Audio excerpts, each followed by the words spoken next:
maaf itu menyembuhkan. Maaf itu membuat kita maju. Bahasanya anak hari ini bikin kita move on. Kalau kamu tidak memaafkan, kamu tidak move on. Kamu terjebak oleh masa lalu. Padahal kamu hidup di masa kini, menuju masa depan.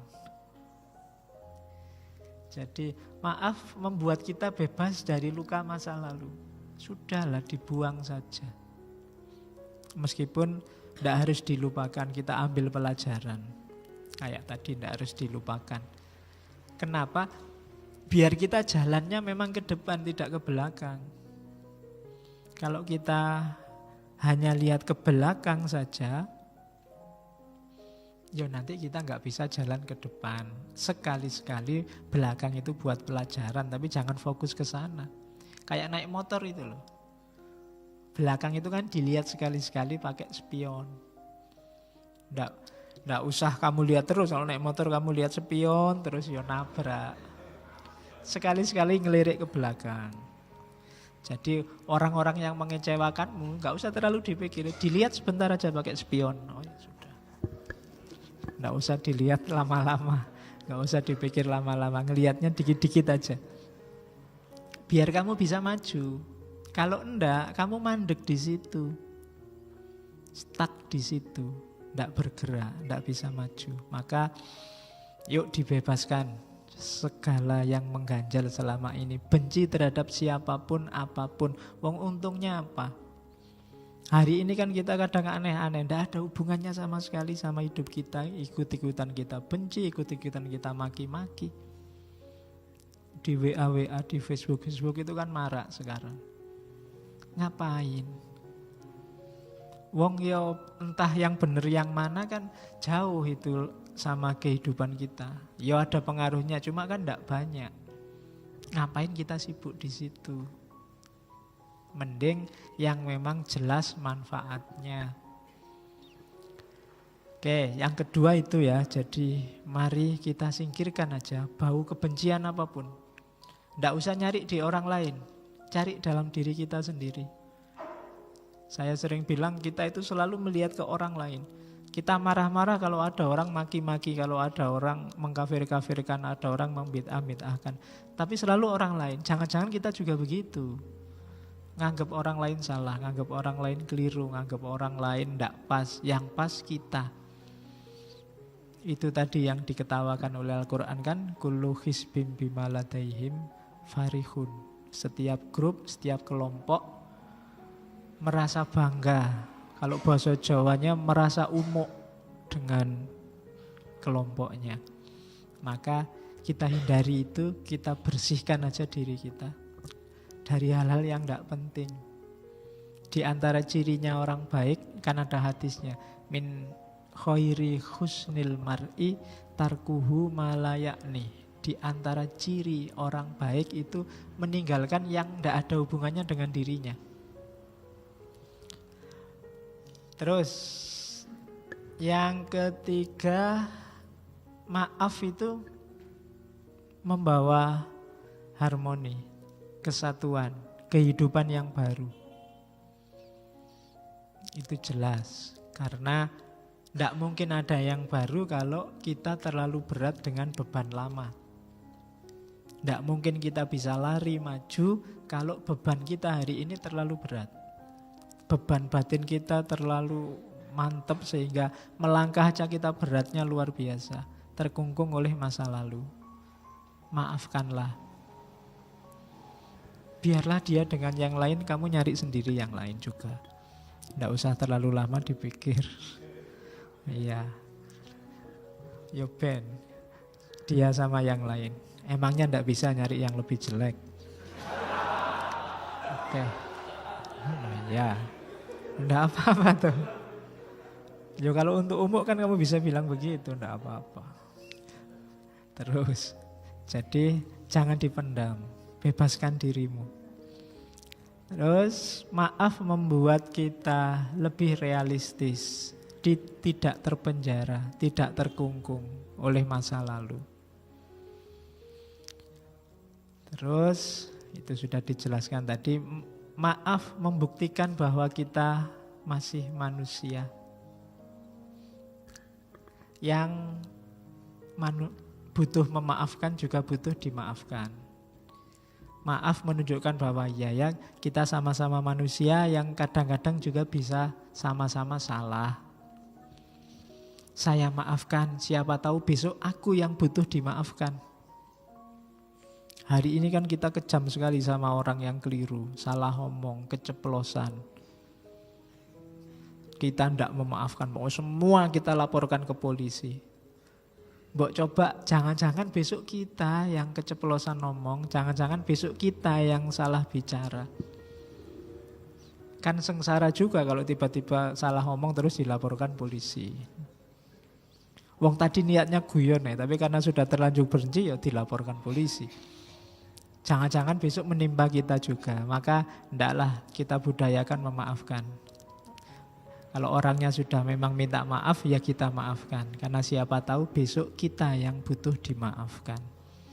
Jadi peradaban yang saya bilang tadi, pemaafan itu levelnya tidak hanya level adil. Ya memang adilnya orang salah itu dihukum. Cuma pemaafan itu melampaui adil. Dia ada di level ihsan. Kan lebih enak jadi orang mulia. Di atasnya sekedar adil. Jadi maaf menunjukkan bahwa kita ini manusia bisa salah. Kalau orang lain minta maaf ya kita maafkan. Karena siapa tahu besok kita yang butuh dimaafkan. Yang terakhir di catatan saya mengapa harus memaafkan. Maaf itu membuat kita punya energi lebih. Yaitu logikanya matematika. Kemarin energi kita pakai untuk membenci orang. Untuk merancang balas dendam ke orang yang membuat salah pada kita. Ini kan energinya besar. Energi besar ini begitu kita memaafkan, bisa kita manfaatkan ke yang lain. Yang lebih penting, yang lebih manfaat.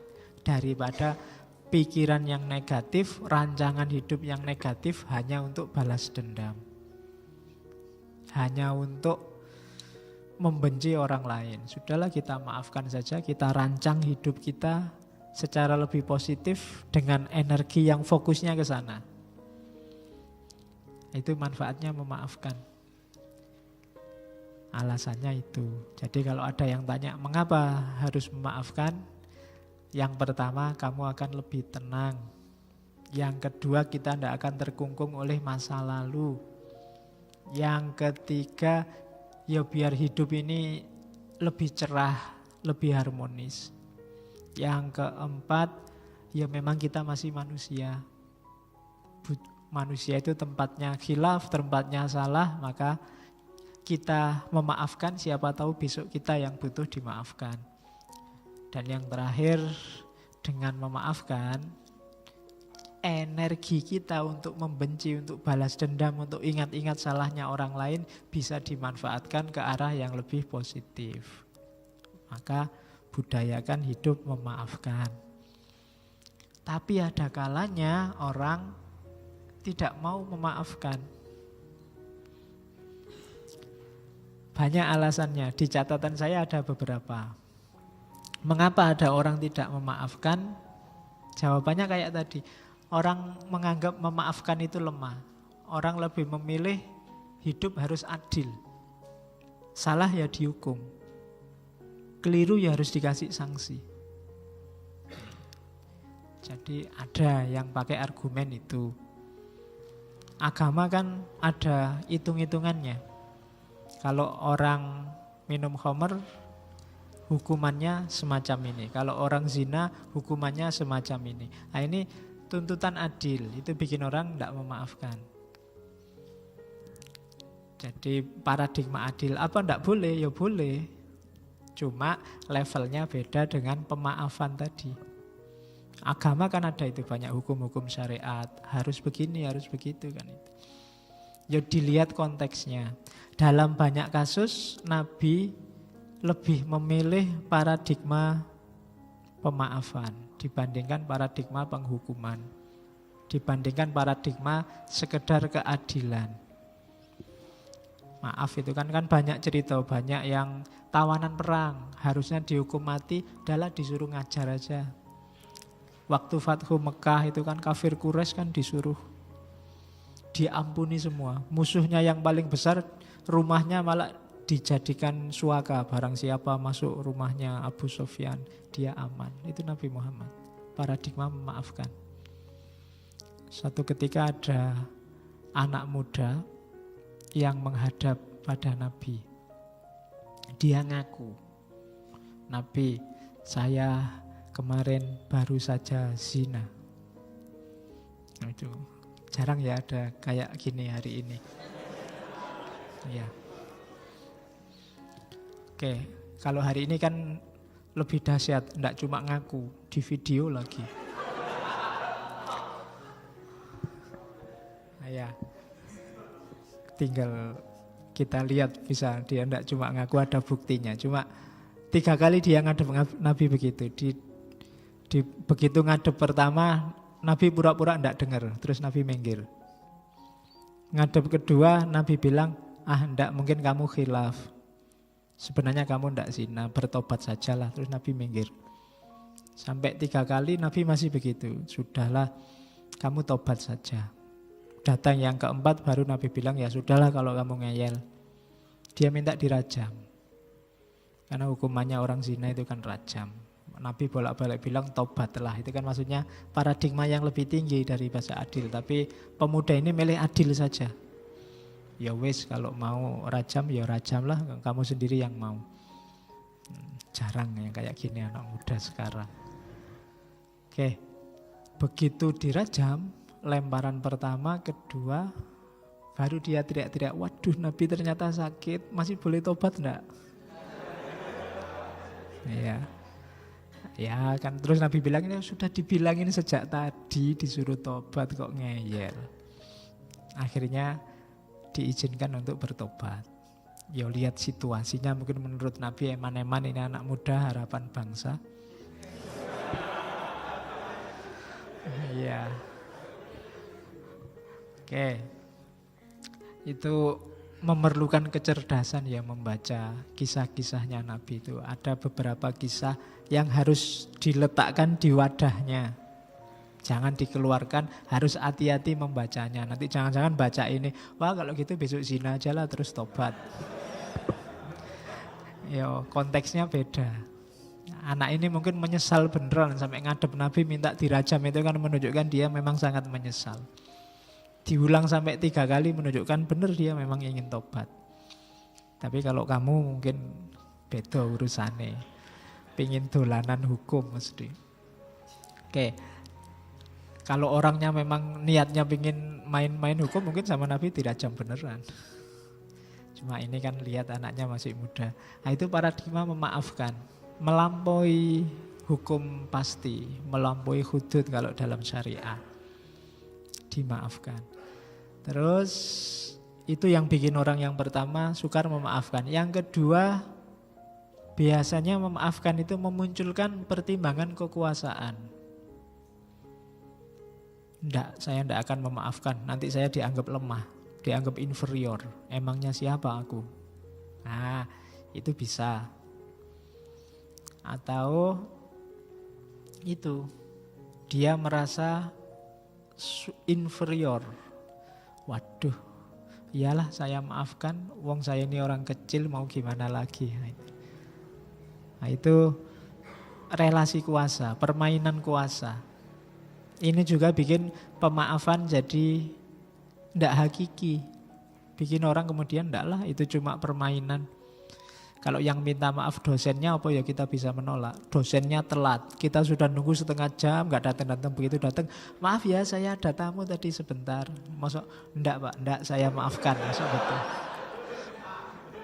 Kita sudah nunggu setengah jam ya Pak, kan gak begitu. Karena kita kalah kuasa. Tapi kalau mahasiswanya telat 10 menit, enggak bisa, sudah dimulai. Keluar ya, gimana lagi.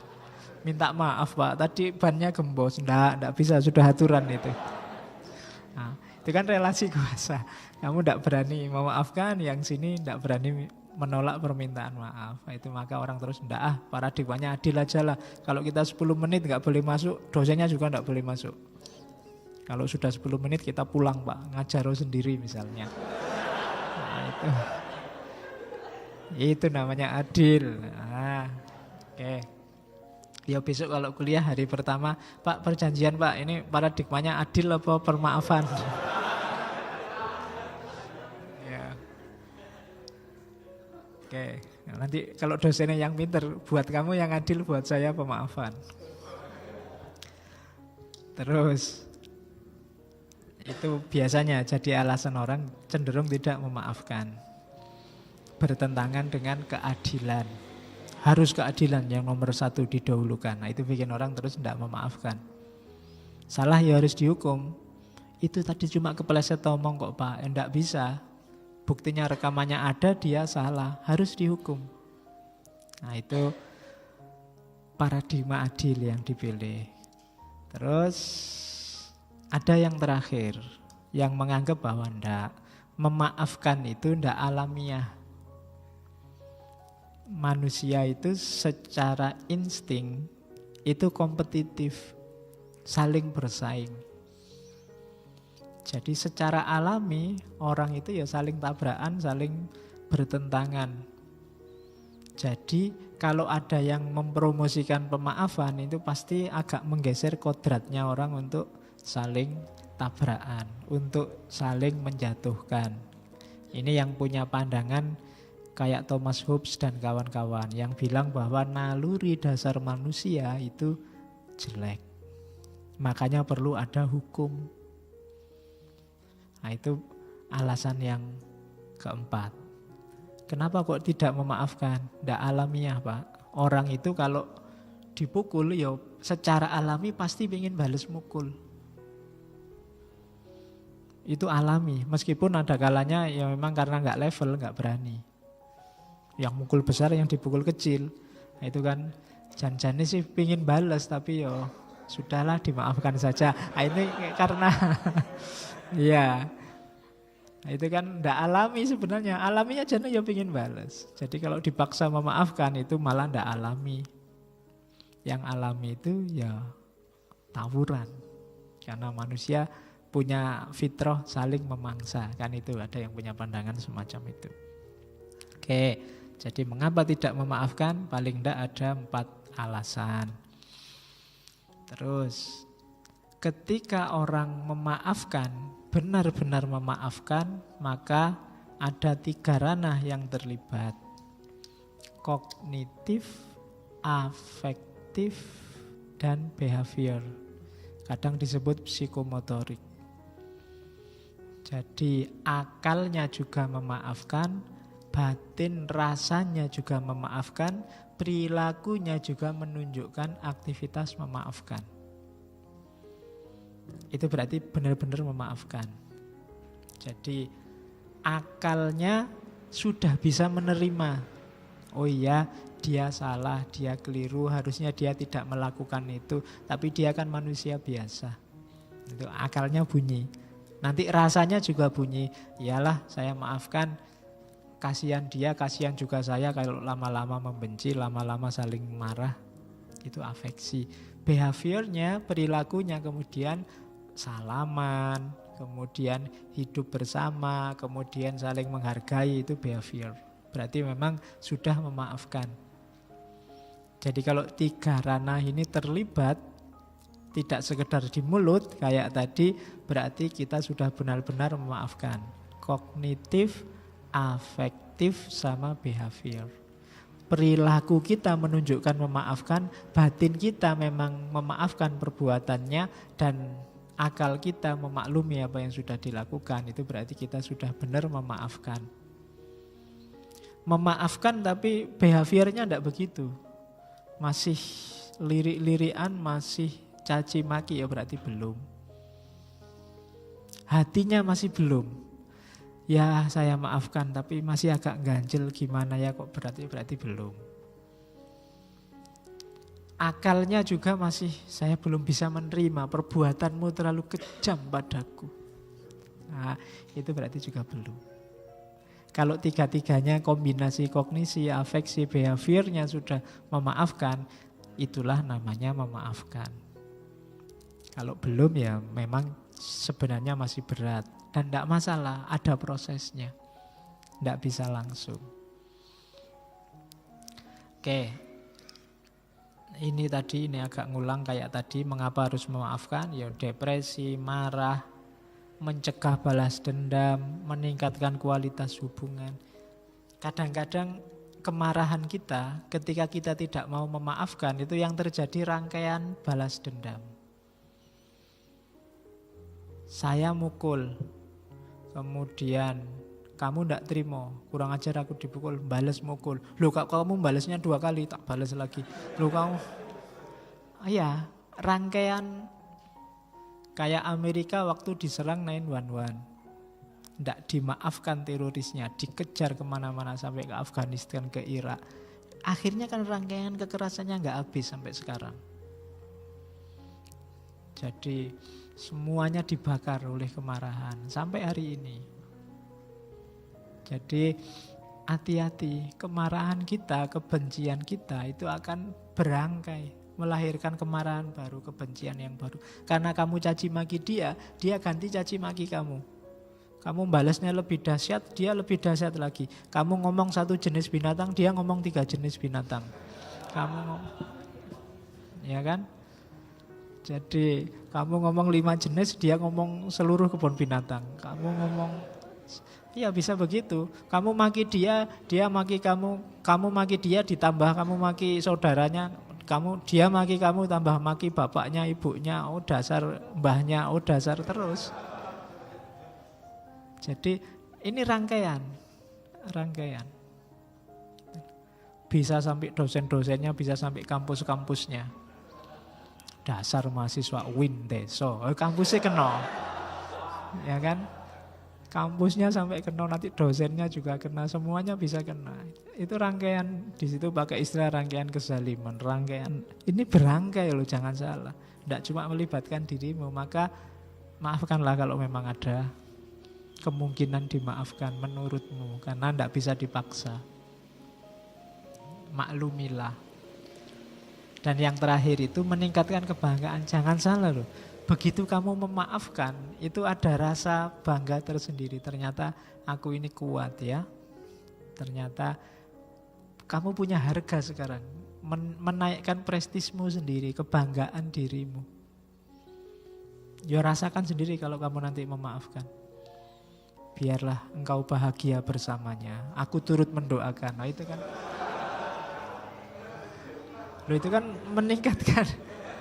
Orang yang lihat, wah kamu baik sekali ya, kamu sudah begitu kamu masih mendoakan saja. Nah itu ada kebanggaan diri. Oke. Terus sekarang prosesnya. Proses memaafkan itu yang jelas tadi ya, disengaja. Terus tidak bisa langsung, ongoing proses, butuh waktu.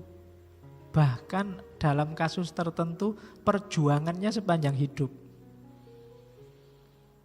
Ya kayak tadi, kamu dikhianati sekali, itu kan teringat terus. Ini kan anytime kamu berusaha untuk bertarung melawan ingatan bahwa kamu pernah dikhianati itu. Meskipun kamu sudah memaafkan.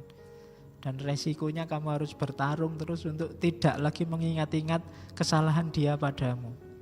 Jadi memang butuh waktu, takes time. Bahkan bisa sepanjang hayat. Karena itu memaafkan bukan proses yang mudah. Kemudian permaafan juga sifatnya aktif, tidak pasif, tidak nunggu. Ya kapan-kapan kalau saya sadar saya maafkan, enggak. Kamu harus berusaha bergerak untuk memaafkan. Kalau nunggu sampai batinmu siap memaafkan, ya enggak siap-siap.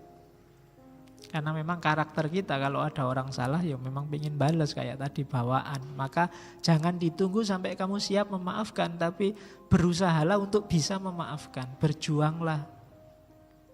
Meskipun enggak harus langsung.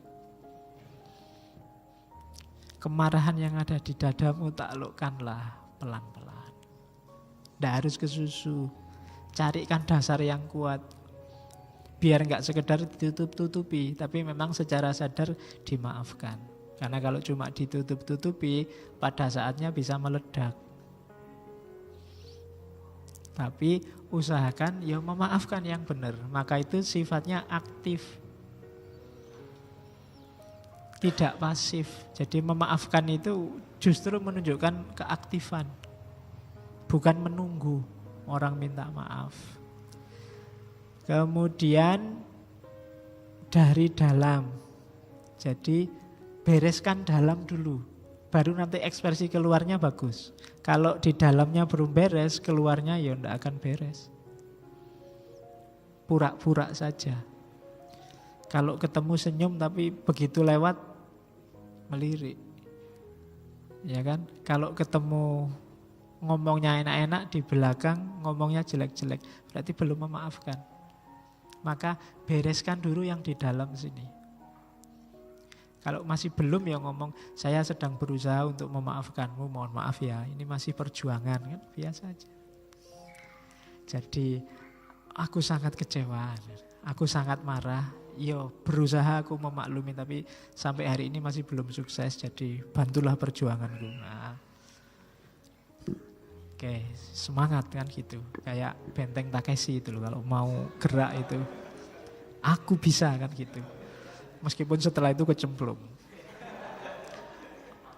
Oke, kan biasanya gitu kan, mantep, teriak semangat. Aku bisa. Tapi terus jatuh. Terus. Dan ya karena dalamnya berubah nanti perilakunya berubah. Jadi ada proses panjangnya. Nanti ada penjelasan detailnya. Ini loh prosesnya. Ini namanya teorinya Enright Model. Yang punya teori Robert Enright dari bukunya Forgiveness is a Choice. Memaafkan itu pilihan. Itu hak kita. Mau memaafkan atau tidak memaafkan. Ya kalau kita mau memaafkan, nikmati manfaatnya. Dan kalau tidak mau memaafkan, ya nikmati juga beratnya menanggung kemarahan dan kebencian.